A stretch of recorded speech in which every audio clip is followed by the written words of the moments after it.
సెక్టార్లో dragon activities పై వస్తున్న వార్తల్లో నిజమెంత? భారత పెట్రోలింగ్కు చైనా చెక్ పెడుతోందా? సీక్రెట్ సెన్సార్లతో భారత్ సహా ప్రపంచ దేశాలను చైనా టార్గెట్ చేసిందా? సముద్రాలు, సైబర్ స్పేస్, ఆకాశాన్ని ఆయుధాలుగా ఎలా మలుచుకుంటోంది? చైనాకు చెక్ పెట్టేందుకు భారత్ వద్దున్న ప్లాన్స్ ఏంటి?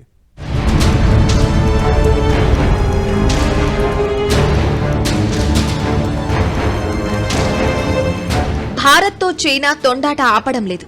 ఓవైపు స్నేహం అంటూనే మరోవైపు తొండాట ఆడుతోంది. అటు భారత్ను దెబ్బతీసేందుకు పాక్, బంగ్లాదేశ్కు సహకరిస్తూనే మరోవైపు సరిహద్దుల వద్ద తన కుట్రలు, కుతంత్రాలను యథేచ్ఛగా కొనసాగిస్తోంది.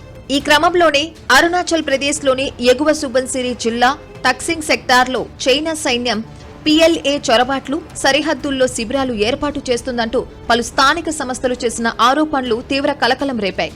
టక్సింగ్, ఆస్ఫిలా ప్రాంతాలలో చైనా సైన్యం రోడ్లు, వంతెనలు, సైనిక శిబిరాలు నిర్మిస్తుందని నాహ్ వెల్ఫేర్ సొసైటీ ఆరోపించింది. భారత్ బలగాలు గస్తీ తిరిగే సాంప్రదాయ ప్రాంతాలను చైనా బలగాలు అడ్డుకుంటున్నాయని మరికొన్ని వర్గాలు తెలిపాయి. దీంతో అరుణాచల్ ప్రదేశ్లోని టక్సింగ్ సెక్టార్లో చైనా సైన్యం క్రమంగా పట్టు పెంచుకుంటుందన్న ఆరోపణలు మరోసారి తీవ్ర చర్చకు దారితీశాయి. అప్పర్ సుబన్సిరి జిల్లాలోని LAC వెంబడి భారత్ బలగాలు సంప్రదాయంగా పెట్రోలింగ్ చేసే ప్రాంతాలకు China People's Liberation Army PLA అడ్డంకులు సృష్టిస్తుందని People's Party of Arunachal PPA fact finding committee ఆరోపణలు హాట్ టాపిక్ గా మారాయి.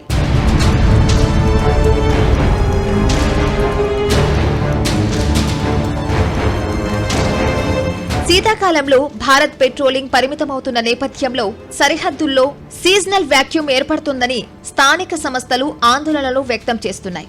సరిహద్దు ప్రాంతాల్లో రహదారులు, హెలీప్యాడ్లు, సైనిక స్థావరాలు, కమ్యూనికేషన్ సదుపాయాలను వేగంగా అభివృద్ధి చేయాలన్న విజ్ఞప్తులు వినిపిస్తున్నాయి. ముఖ్యంగా నాచో టక్సింగ్ రహదారి నిర్మాణాన్ని వేగవంతం చేయాలని సూచనలు వినిపిస్తున్నాయి. అయితే ఈ ఆరోపణలను భారత్ సైన్యం, ప్రభుత్వ వర్గాలు ఖండించాయి. అరుణాచల్ ప్రదేశ్లో ఎలాంటి కొత్త చొరబాట్లు జరగలేదని స్పష్టం చేస్తూ ఈ వార్తలను తోసిపుచ్చాయి.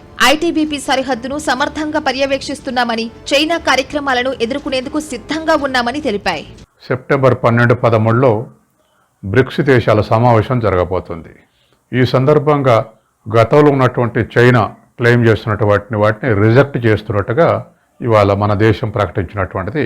దాని అర్థం అది జింపింగ్ వస్తున్న సందర్భంగా ప్రకటించడం వల్ల భారతదేశం అభిప్రాయం మరింత దృఢంగా తెలిసేందుకు ఇది ఉపయోగపడుతుంది. అయితే ఈ విభేదాలు చైనాకు మధ్య మనకు మధ్య ఉన్నటువంటి సంబంధాలని దెబ్బతీయలేవు. ఎందుకంటే గాల్వన్ ఘర్షణలప్పుడు కూడా $120 బిలియన్ ఇద్దరి మధ్య వ్యాపారం నడుస్తుంది. ఈ మధ్య $130 బిలియన్ వ్యాపారం నడుస్తుంది. ఆల్మోస్ట్ ఆల్ ఈక్వల్ టు అమెరికాతో ఉన్నటువంటి వ్యాపారానికి సమానం. అయితే 1962లో చైనాతోటి యుద్ధం ముగిసిన తర్వాత కొంత భాగం చైనా ఆక్రమించిందనేది ప్రచారం. అయితే 62 తర్వాత బోర్డర్లో 14 చోట్ల రెండు దేశాలకు విభేదాలు ఉండేవి.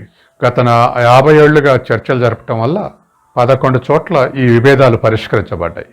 ఇంకా 3 చోట్ల మాత్రమే విభేదాలు ఉన్నాయి. కాబట్టి ఇప్పటికైనా ఈ 27 ప్రదేశాలు రెండు దేశాలు మావే అంటే మావే అని క్లెయిమ్ చేయకుండా చర్చలు జరిపి పరిష్కరించుకునేటువంటి అవకాశం ఉంది.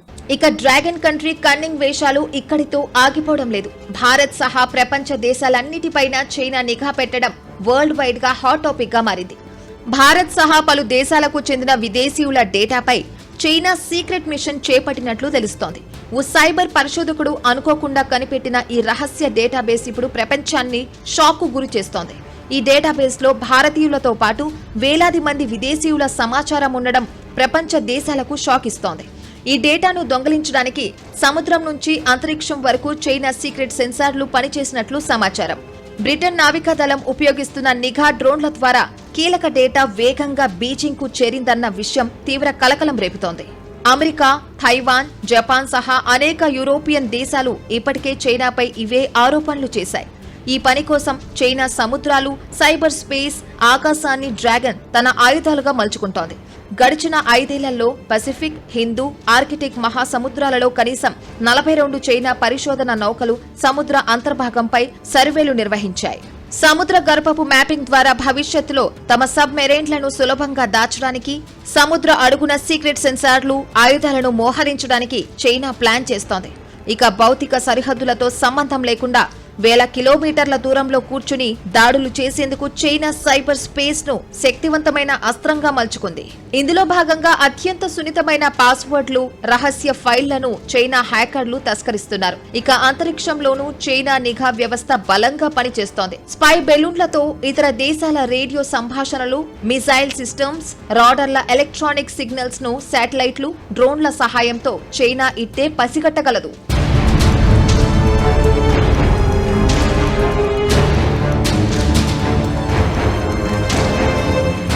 అయితే ఈ ఆరోపణలను మాత్రం చైనా ఖండిస్తోంది.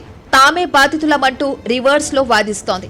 అమెరికా సంస్థలు తమ సిబ్బంది ఫోన్లను హ్యాక్ చేశామని, కీలకమైన రక్షణ, ఇంధన రంగ సంస్థలపై సైబర్ దాడులకు పాల్పడ్డాయని చైనా గట్టిగా ఆరోపిస్తోంది. మొత్తానికి ఏమైనా డ్రాగన్ థర్డ్ ఐతో చాలా జాగ్రత్తగా ఉండాలని ప్రపంచ దేశాలు బలంగా ఫిక్స్ అయిపోయాయి.